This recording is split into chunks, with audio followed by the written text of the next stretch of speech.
Olá, seja bem-vindo de volta. Na nossa última aula, nós falávamos sobre posição de equilíbrio, ponto neutro articular, e hoje eu gostaria de lembrar vocês de dois conceitos super importantes que a gente precisa aplicar na hora da prescrição do exercício, que é a insuficiência passiva e a insuficiência ativa. Vocês se lembram desses termos? Então, a insuficiência ativa é quando o músculo tem uma redução da sua zona funcional de ação de tal forma que ele não consegue gerar uma contração muscular efetiva.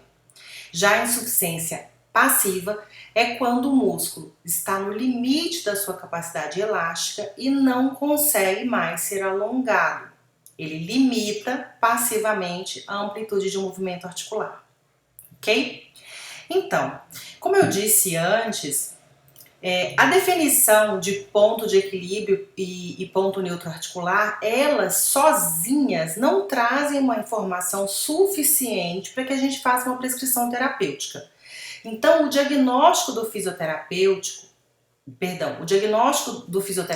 o diagnóstico sesiológico funcional, não é apenas a gente determinar se uma articulação está em ponto de equilíbrio ou se está em ponto neutro, né? Não é só uma questão de definição de postura, muito menos de postura ortostática, tá? Então, tensões vencida e vencedora, sozinha, elas não definem um diagnóstico sesiológico funcional.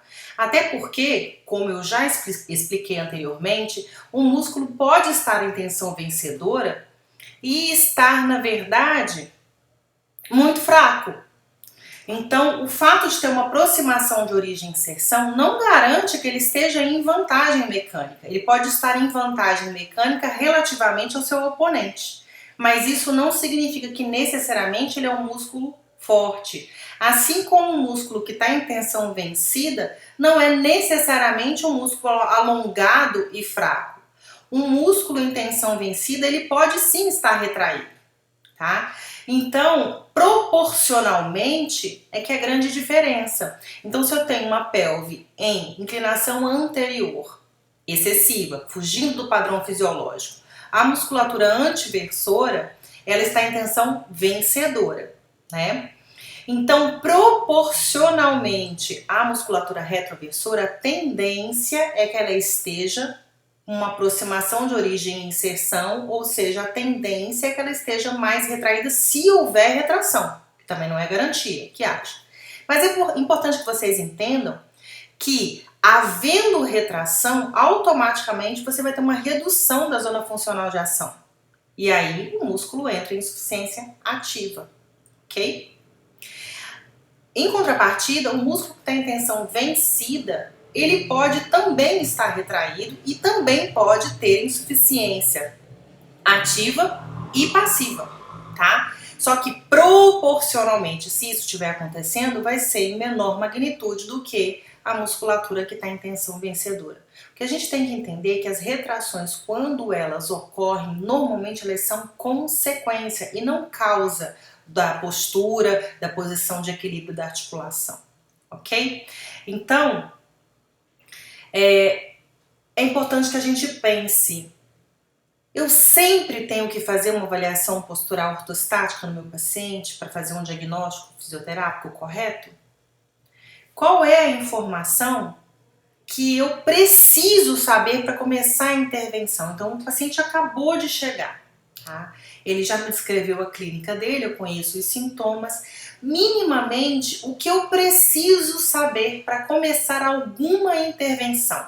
Eu preciso fazer uma avaliação de amplitude de movimento, ou eu preciso fazer uma avaliação funcional estática ou semiestática, como eu disse anteriormente, ou a avaliação precisa ser dinâmica? O que vocês acham? Então, minimamente, para eu começar a intervenção, supondo que eu não faço a menor ideia por onde começar, e vocês vão ver na evolução da disciplina que normalmente a gente faz ideia por onde começa, não só pela descrição dos sintomas, mas por todo o relato do paciente nos dá esse indício, tá? tá?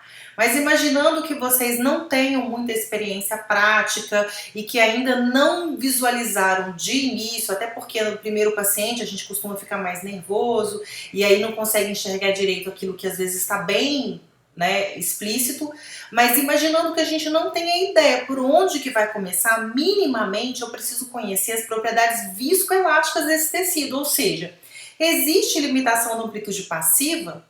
Então eu tenho que imaginar que eu tenho uma restrição de cápsula articular, que é provável que eu tenha perdido movimentos artrocinemáticos, ok? Então eu já consigo conversar com as intervenções que são necessárias, ainda que eu não tenha compreendido o caso na sua totalidade. Também conhecer as amplitudes de movimento ativa, bem como a capacidade de gerar força, a assimetria de força, tudo isso é importante para que a gente conheça esse tecido e reconheça em quais tecidos especificamente há limitação da amplitude de movimento, do comprimento, da capacidade de gerar tensão, qual tecido que teve modificação das suas propriedades viscoelásticas em função da doença de base ou como causa da doença de base ou da queixa do paciente ou da disfunção que ele apresenta, ok? Então, agora eu vou entrar com um conceito que precisa ser muito bem entendido dentro desse contexto que nós estamos falando. De regra geral, rigidez é entendido em fisioterapia como algo ruim. Quando a gente fala de rigidez, a gente pensa lá nos pacientes da neurologia que tem um endurecimento, uma pouca mobilidade muito grande de seus tecidos. E aqui nesse contexto eu quero que vocês entendam de uma forma diferente, tá? A rigidez tecidual é um importante mecanismo para a estabilização articular e segmentar. Existe uma rigidez ótima, tá? Mas ocorre que existem múltiplos fatores que determinam a rigidez, tá? A gente tem os músculos, eles podem alterar a rigidez das estruturas que conferem estabilidade por forma, não só pela área de secção transversa que a gente já conversou, tá? Mas também pela capacidade de gerar tensão, tá? A rigidez do material ela é dada pela inclinação da região elástica, ou seja, pela força de formação. Então, um músculo mais forte, ele tende a gerar uma articulação mais rígida. E aí eu disse tende, não é necessariamente assim, e nem é proporcional à força. Uma força excessiva de um músculo, como a gente vai ver daqui a pouco, pode gerar uma instabilidade, não uma estabilidade, ok? E deformação, ou seja, a capacidade elástica do tecido, também determina a sua rigidez. Então, quanto maior a área de secção transversa do músculo, maior a rigidez do tecido. E aí eu lembro para vocês, existe uma rigidez ótima, e aí não é necessariamente bom você ir subindo a rigidez indefinidamente, ok? Então vamos entender isso melhor. Se o comprimento do material aumenta, a rigidez diminui, tá? Se eu tiver um diâmetro maior, a rigidez aumenta. A estabilidade do movimento ela requer força e comprimento adequado dos músculos. Então, quando a gente está falando de rigidez, existe uma rigidez adequada, como eu disse antes, tá? E então, vários atributos podem gerar um aumento da rigidez. A gente tem as forças acopladas, as sinergias, a gente sabe que existe um pareamento muscular adequado. De acordo com a nossa utilização funcional, a gente já sabe, já tem um mapeamento de qual é o pareamento adequado para melhorar a estabilidade de uma determinada articulação ou de um segmento. E tem também a relação de rigidez entre esses tecidos, ok? Então, a primeira coisa que a gente precisa avaliar quando vai avaliar força, não é só a força isolada em si. Então, o músculo quadríceps está com uma força tal que ele consegue suportar uma carga de 60 quilos por X repetições. Essa é uma avaliação isolada de um tecido, mas e o pareamento disso. E o equilíbrio entre os grupamentos musculares antagônicos. Isso é fundamental e é pouquíssimo falado na literatura e é extremamente importante que vocês entendam que não é muito efetivo eu avaliar a força de forma isolada e não utilizar essa informação para avaliar o pareamento muscular. Aqui eu apresento para vocês um quadro que é um quadro é um compilado de artigos científicos onde pessoas idosas foram avaliadas utilizando o dinamômetro isocinético, ok? Então aqui a gente tem a articulação, a musculatura envolvida na análise, aqui no caso flexores e extensores, a posição que o indivíduo foi avaliado, aqui no caso sentado, a velocidade angular em que foi feita a avaliação, lembrando que quanto menor a velocidade angular, mais a gente está avaliando força. O construto que a gente está avaliando é força, tá? Toda a capacidade, né? Toda a geração de energia que foi feita dentro de uma amplitude articular específica. Quanto maior a velocidade angular, mais a gente está avaliando resistência. Então, se eu tenho velocidades mais baixas, quando a gente vai avaliar o paciente, a gente grita para o paciente, a gente não grita força, a gente grita mais rápido, porque o dinamômetro vai fazer sempre uma velocidade constante, no caso aqui uma velocidade mais baixa, e aí quando o paciente tenta fazer mais rápido, a alavanca do dinamômetro vai gerar uma resistência tal que obriga essa pessoa a gerar mais força.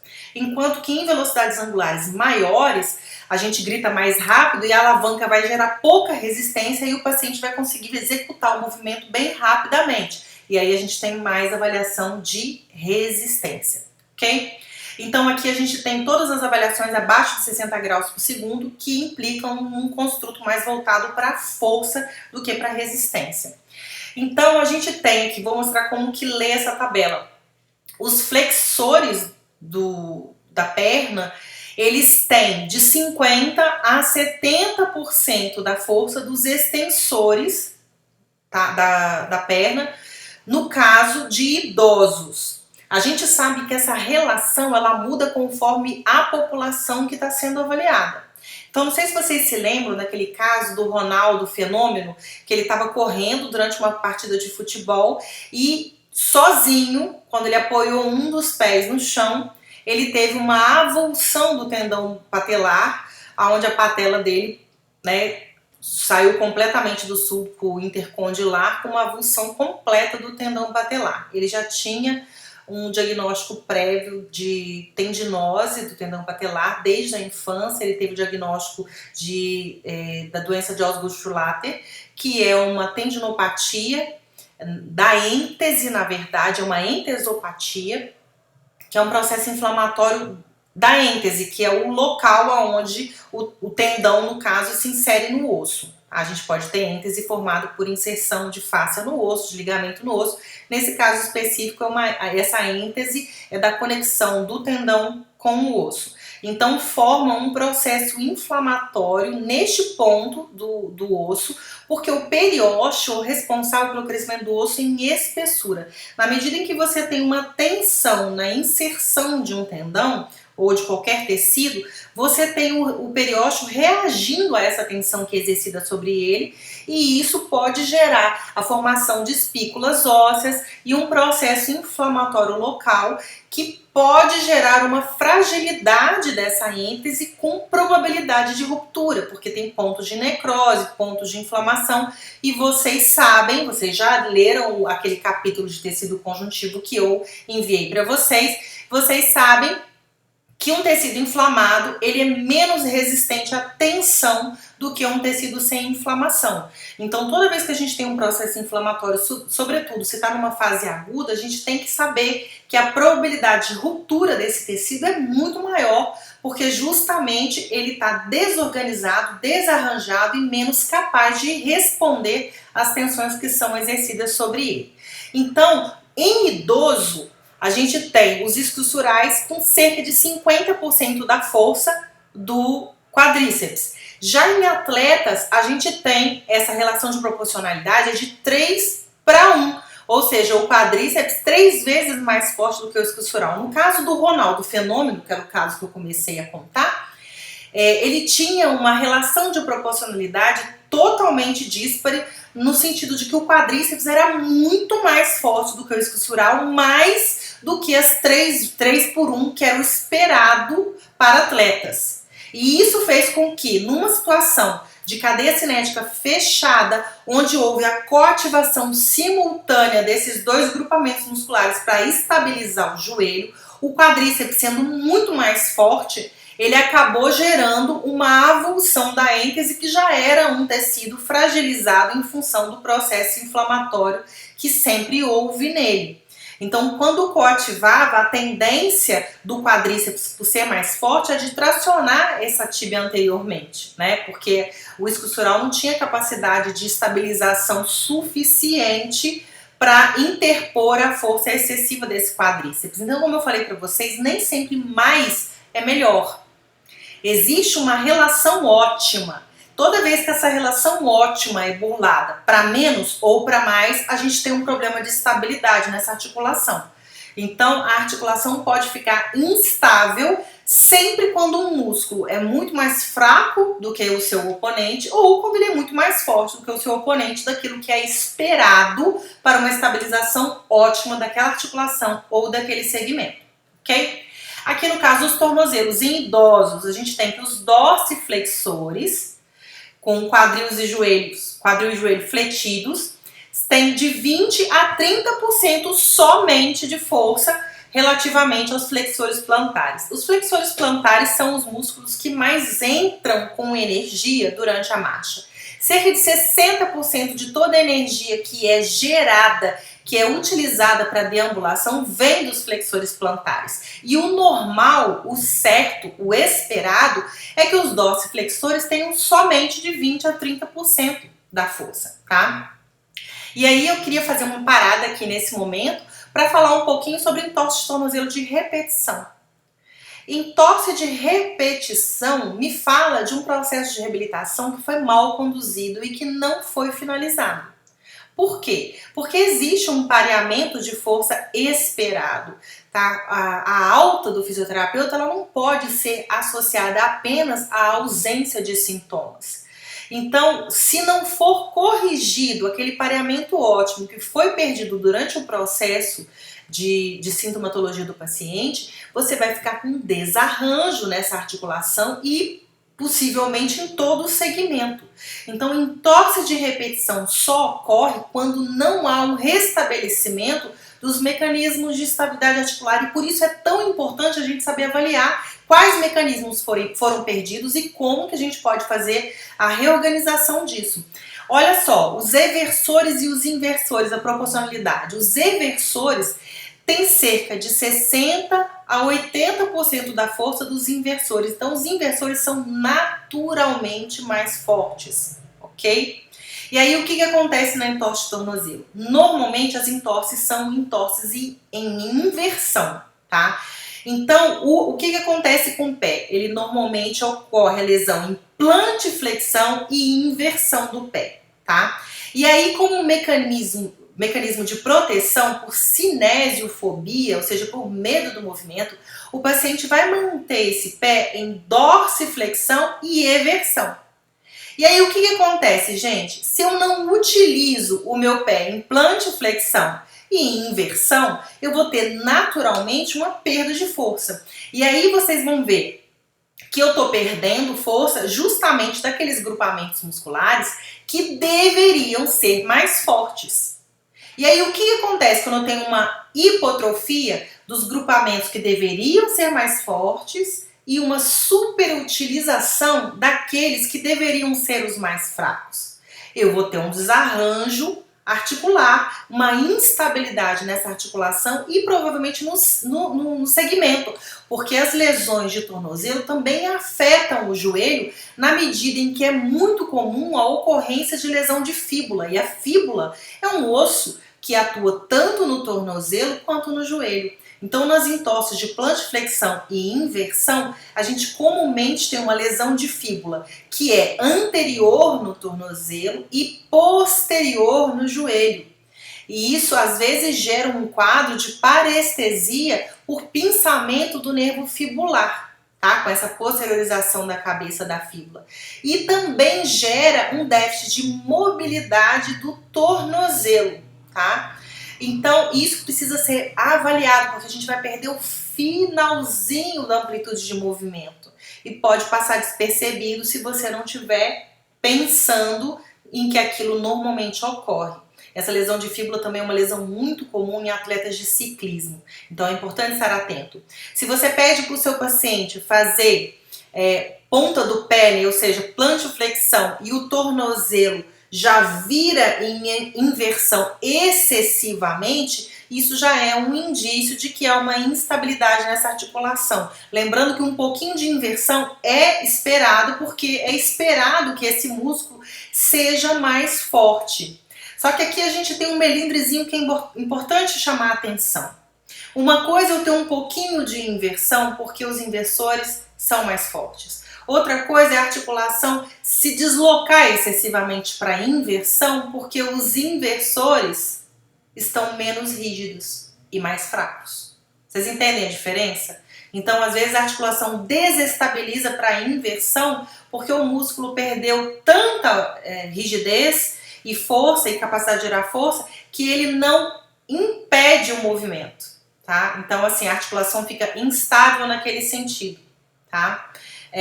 Então, assim, os eversores dificilmente vão ser mais fortes a ponto de gerar uma eversão excessiva durante a caminhada, né? Pode até acontecer, mas não relacionada a casos de entorse. Aí seriam casos excepcionais, a parte em pessoas que têm padrão de eversão prévio, ok? Então, assim, esse tornozelo pode ficar instável por baixa rigidez de inversores, né? Então, assim, você quando ganha mais força dos eversores, não chega a ser de tal forma a suplantar completamente a força dos inversores, não, até porque são músculos menores, os dorsiflexores, né, são músculos menores também, então dificilmente você vai ter uma dorsiflexão mais forte do que uma plantiflexão, porque a gente está falando de músculos que têm volumetricamente, né, são tamanhos muito diferentes, então dificilmente você vai ter uma força maior, não tem como isso acontecer, a não ser que você não tenha inervação daquele músculo, aí ok, você ter uma força muito maior de dorsiflexores. Mas a gente tem perda de rigidez desse tecido também. E tem uma perda do pareamento esperado. E isso faz com que a articulação fique instável e tenha uma tendência à repetição da lesão. Então, entorse de repetição só ocorre se o processo de reabilitação for mal conduzido, se não for avaliada a força adequada desses músculos e o pareamento ótimo esperado. Lembrando que aqui nessa tabela a gente está fazendo essa interpolação de resultados para idosos. Se você for trabalhar com uma população específica, por exemplo, eu vou trabalhar com jogadores de futebol, aí é importante que você conheça o pareamento ótimo para jogadores de futebol, porque a tendência é que haja uma modificação desse pareamento dentro de um esporte específico, de acordo com o uso específico. Vocês sabem que quanto maior o treino numa atividade fim, maior a capacidade daquela musculatura dentro dessa atividade fim, né? Então, é muito provável que a gente tenha no atleta de tênis, no atleta de vôlei, de basquete, de atletismo, pareamentos diferentes desse que eu tô apresentando aqui para vocês, que é de idosos, tá? Como a gente trabalhava com um ambulatório de reumatologia, esses parâmetros eram mais adequados dos pacientes reumáticos em função da perda de força ser bem generalizada nesses indivíduos, tá? Mas para quem for trabalhar com uma população-alvo específica, que faz um treino específico, é importante conhecer o pareamento ótimo dentro daquela população. Lembrando que a faixa etária também vai mudar esse pareamento. Então, mesmo se forem atletas, triatletas jovens, o pareamento talvez não seja o mesmo de triatletas idosos, tá? É importante avaliar isso e a literatura não traz esses compilados. Então, é importante que vocês já pensem aí, quem for pensando em TCC, já é um trabalho super interessante de se fazer, levantar a literatura e utilizar os dados das avaliações realizadas nesses pacientes, ou nesses atletas, ou nessa população-alvo, para fazer esse cálculo de pareamento, tá? É um trabalho bem interessante de ser feito e que eu tenha conhecimento, tem pouquíssimos trabalhos que falam sobre isso na literatura. Vou falar um pouquinho para vocês sobre o pareamento. Eu falei aqui do joelho, né, que é 50%, 70% no idoso. No idoso com osteoartrite, esse pareamento não muda. Olha que interessante, tá? Vejam só como é que é importante saber mecanismos de estabilidade articular.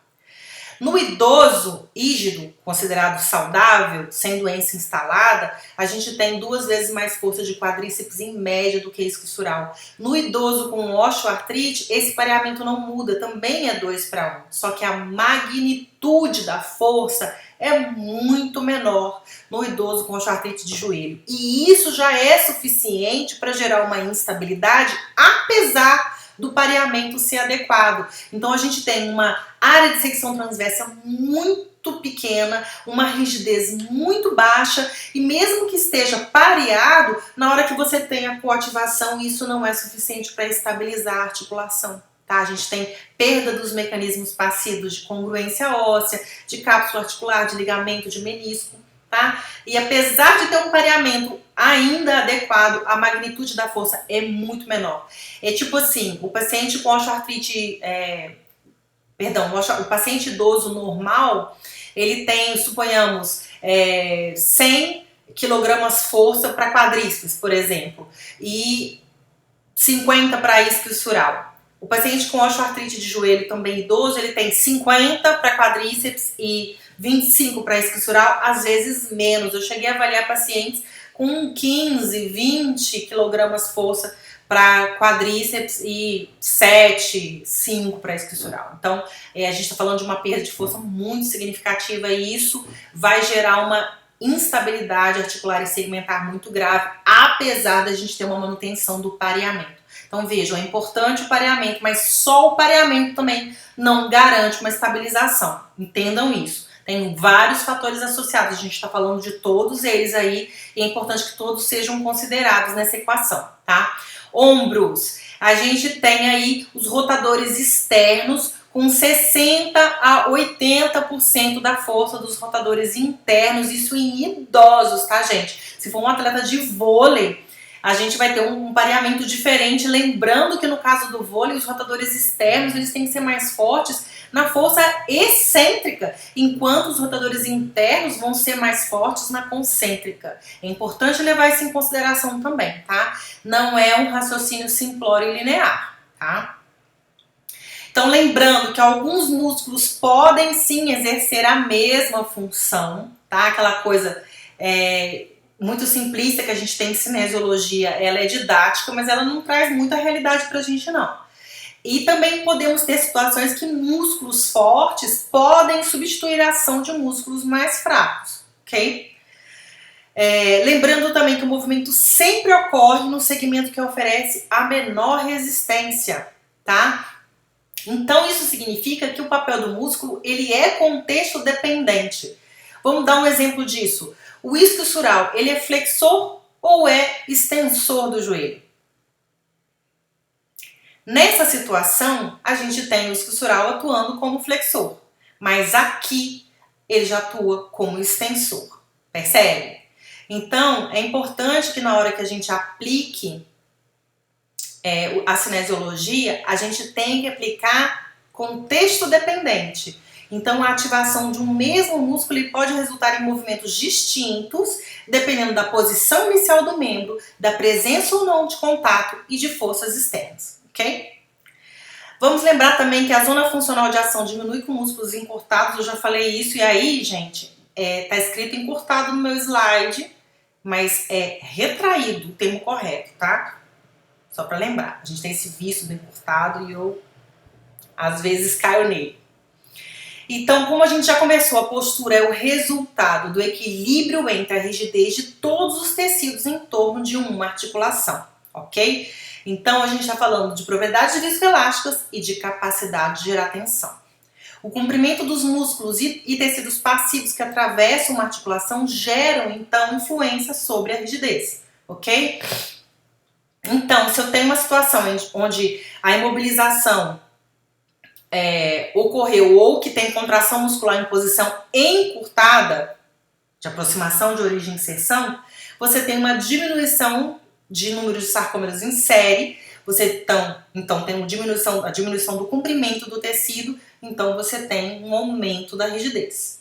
Já quando você tem uma imobilização ou uma contração muscular em posição alongada, a gente tem um aumento do comprimento das fibras e, portanto, uma redução da rigidez, tá?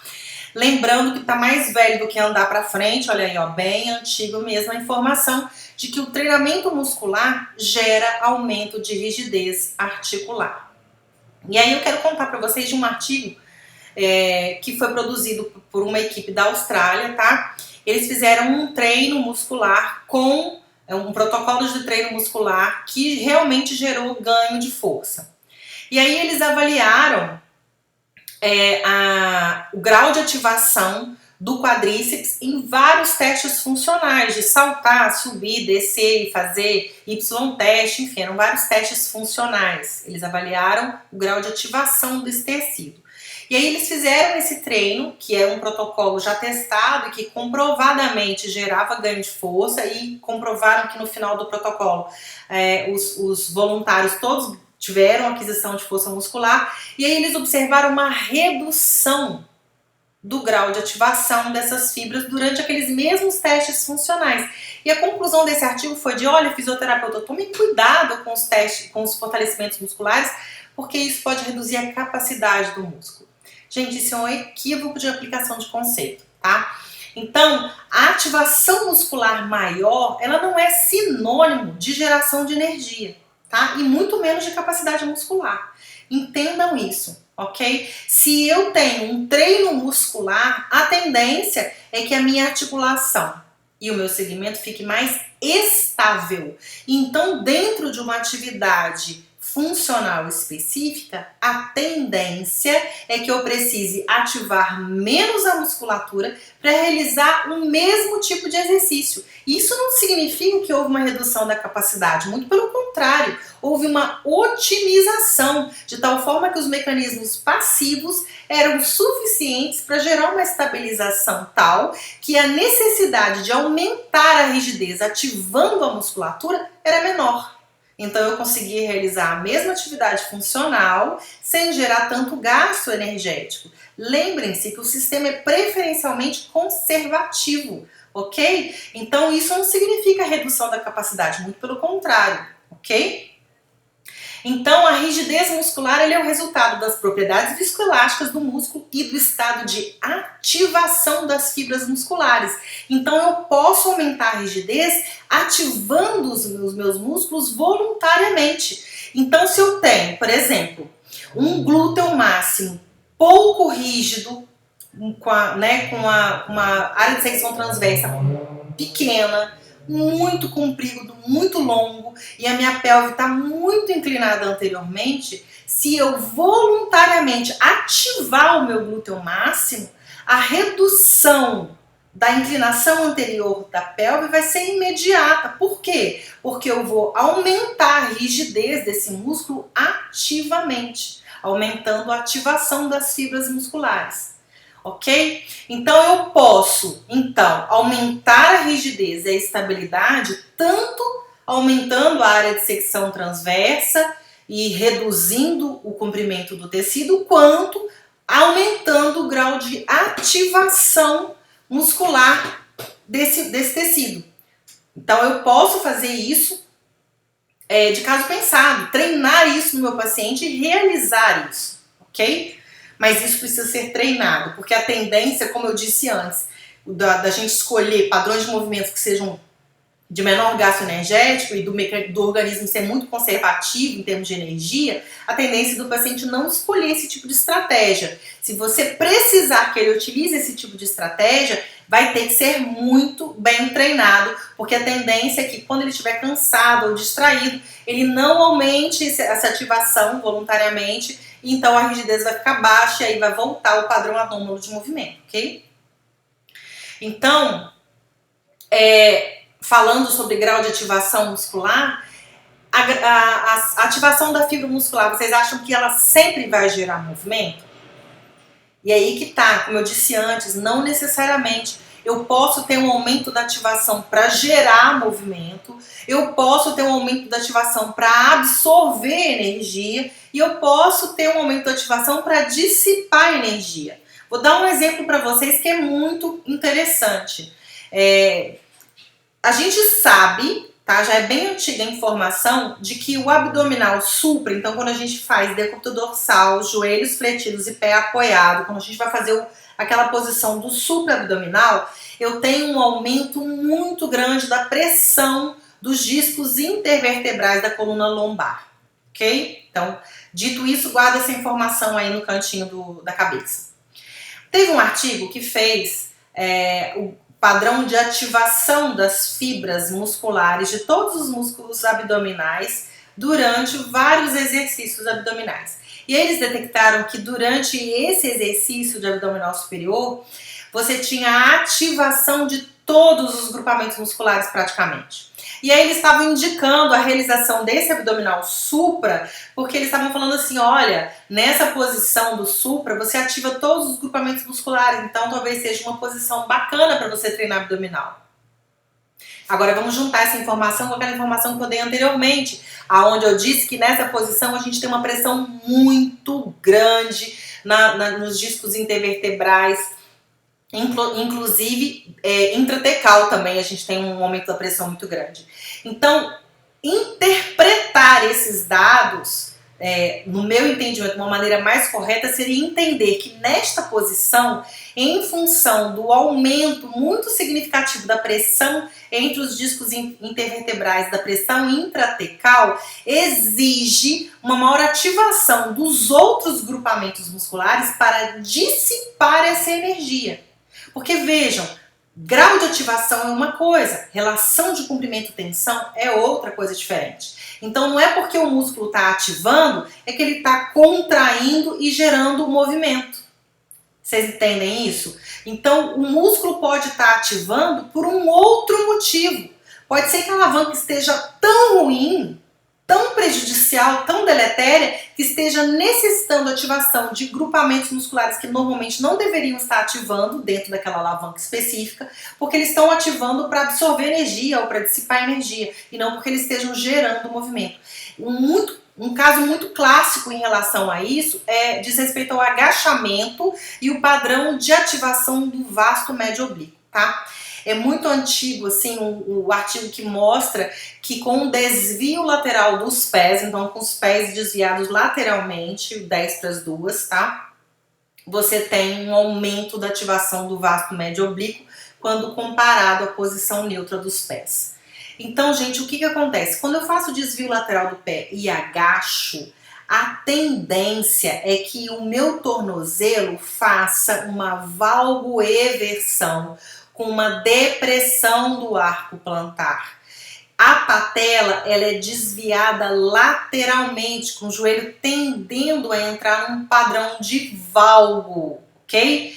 Então, se eu tenho o joelho tendendo a entrar num padrão de valgo, eu vou ter a patela subindo e lateralizando. O que vai acontecer com o vasto médio oblíquo? Ele está sendo estirado. Então, para segurar essa patela que está indo embora na direção, né, na lateral, o que vai ter que acontecer com esse vasto médio oblíquo? Ele tem que aumentar o padrão de ativação, senão ele rasga, machuca, faz lesão na fibra, né? E a patela bate no côndilo lateral. Isso não significa que é uma alavanca melhor. Gente, a boa posição para a patela é dentro do sulco intercondilar. Qualquer movimento que gere uma coisa diferente disso, ou seja, se eu estou tendo um movimento que está empurrando a patela para a lateral, isso não é bom, né? Então, o músculo ativar mais não significa que é um movimento melhor para ele. Significa que, às vezes, que pode ser um movimento mais lesivo para ele, tá? Outro exemplo muito interessante disso é a cadeira abdutora. Alguns artigos mostraram que quando você faz flexão de tronco na cadeira abdutora, você tem um aumento da ativação do glúteo máximo. E olha só que situação, gente. Essa situação eu acho a mais interessante. O que acontece? Quando você tem o quadril fletido e você faz flexão de tronco, você muda a posição dos rotadores externos, tá? Então, ao invés de fazer rotação externa, os rotadores externos começam a fazer rotação interna, você começa a ter uma rotação interna da coxa, tá? Nessa posição de flexão de tronco. Então, quando você tá com o tronco fletido, mesmo que você abduza o quadril, você vai estar fazendo rotação interna de quadril, tá? De coxa femoral. Depois eu vou mandar para vocês um linkzinho no canal do Telegram, um linkzinho do Instagram mostrando direitinho esse movimento, vocês vão entender melhor quando observar a alavanca sendo executada. E aí o que acontece com o glúteo nessa posição, gente? Ele vai estar super estirado, vai estar com distanciamento de origem e inserção, ele vai estar em vantagem mecânica absolutamente. Tá? Então você coloca um músculo estirado para fazer uma contração concêntrica, a expectativa que a gente tem é o quê? Que ele tenha que aumentar a ativação para realizar o mesmo movimento. Isso é bom? Eu sinceramente não consigo visualizar como sendo uma coisa boa, né? Então assim, a hipertrofia é gerada com lesão de fibra, a gente sabe disso, mas se a lesão for excessiva, isso pode ser bastante problemático. Então se o seu paciente tem um padrão funcional anômalo com um glúteo ruim, imagina o que aconteceria se você chegasse a atingir a fadiga nele ou gerasse assim uma perda de tecido muito significativa, quando gerando aí durante 24, 48, às vezes até 72 horas uma incompetência desse músculo até para sentar no vaso sanitário. Então assim, você vai ter muito mais lesão do que remodelamento de tecido. Então isso é coisa pra gente pensar, né? O que serve para academia ou o que a gente vê na blogueirinha não é necessariamente uma coisa que a gente pode aplicar no nosso paciente, tá? Eu não aplicaria esse exercício nem em mim que não tenho doença instalada, tá? Porque eu acho que isso vai gerar um impacto femoroacetabular desnecessário, tá? Então eu prefiro aumentar a carga ou o número de repetição do que gerar um potencial de lesão dentro da minha articulação. Pensem nisso, ok? Então, nem sempre aumentar o grau de ativação é uma coisa boa, assim como nem sempre cair o grau de ativação é uma coisa ruim, tá? Isso é contexto dependente e a relação de comprimento-tensão tem que ser avaliada, além de avaliar também o grau de ativação, ok? Porque se o músculo não tiver uma posição de contração, não adianta nada ele estar sendo ativado, ele pode estar ativando ali porque realmente é uma alavanca totalmente anômala e deletéria. É igual essas posições de agachamento que a gente vê aí, que colocam uma desvantagem muito grande no assoalho pélvico, que algumas pessoas têm perda urinária durante a execução do movimento, tá? Inclusive, tá bastante frequente a gente ter atletas com perda urinária. E, gente, perda urinária nunca é normal. Então, como vocês interpretam, né, um atleta, seja lá do fisiculturismo ou de qualquer outro esporte, com um glúteo super hipertrofiado e que tem perda urinária? Então esse treino, ele tá adequado para quê? Ele tá funcional para quê? Porque nunca, em nenhuma situação, é desejável ter perda urinária. Nem é necessário, tá? Então é sempre reversível perda urinária. Agora, uma perda urinária que é desenvolvida, que é desencadeada com treino de hipertrofia, é algo pra gente pensar muito seriamente, vocês não acham? Então, eu já falei, já adiantei esse slide, então depois do fortalecimento muscular, você pode ter então uma diminuição da ativação muscular, porque a capacidade de resistência passiva aumenta por causa da hipertrofia, então diminui a necessidade de gasto energético e, portanto, de ativação muscular para se aumentar a rigidez dinamicamente, ok? Os mecanismos passivos, eles são usados sim preferencialmente, mesmo em condições dinâmicas, tá? Não é só na estática que a gente usa mais os passivos, não. A gente tende a usar mais os passivos na dinâmica também. É claro que isso também depende do treino, como eu falei para vocês, quanto mais treinado, menor a tendência de a gente usar mecanismos mais ativos, tá? Os mecanismos são preferencialmente conservativos do ponto de vista de gasto energético, a gente já tem falado bastante isso aqui. Então, mais uma situação clínica para vocês, um paciente de 25 anos, assistente administrativa, com diagnóstico médico de bursite trocanteriana à direita, referia muita dor, tá, durante a marcha no quadril direito, tá, sobre a bursa trocanteriana à direita. O teste de Ober dela deu negativo e durante a postura ortostática ela apresentava uma retroversão pélvica, que a gente pode observar aqui, né, com uma tendência a uma posteriorização da espinha ilíaca póstero inferior, ok? Então, o teste de Ober, para quem não se lembra, o paciente está em decúbito decúbito lateral, contrário à pelve que a gente quer avaliar, e aí a gente vai pedir para estabilizar o quadril com uma das mãos, e com a outra a gente vai estender o quadril e soltar.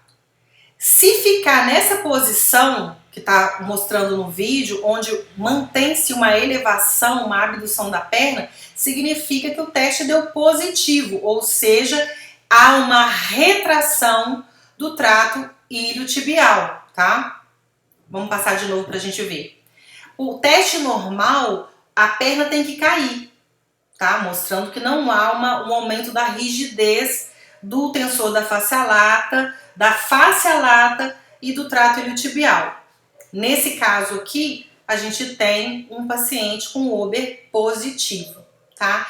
A literatura, de forma muito recorrente, tentava associar o teste de Ober positivo como sendo uma das causas da bursite trochanteriana. Esse diagnóstico de bursite trochanteriana, hoje em dia ele é chamado de síndrome de dor de trochanter maior. Por que isso? Porque foi detectado através de exames de imagem que a maior parte dos pacientes com diagnóstico médico de síndrome de bursite trochanteriana tinham, na verdade, uma tendinopatia, uma tendinose, principalmente do glúteo médio, e não necessariamente coleção líquida na bursa. Alguns apresentavam também coleção líquida na bursa, tá? Então, não é necessariamente uma bursite. Na maior parte dos casos é uma tendinose, ok?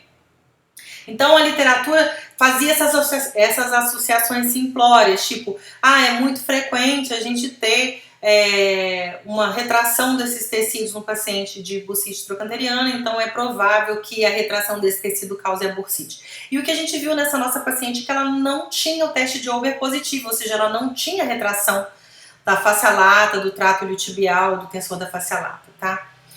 Quando a gente, então, vai perguntar para ela como que ela trabalha, como é que é o usual dela, em que situação que ela sente dor, ela relatava dor andando na deambulação, mas enquanto ela estava em uso do sapato normal de trabalho. Então, normalmente, essa paciente usava um salto relativamente pequeno até, mas para a capacidade dos tecidos dela, acabava gerando uma inclinação anterior da pelve, com um aumento da rotação interna das coxas femorais, e aí durante a marcha havia uma hiperpronação na fase de impulsão da marcha.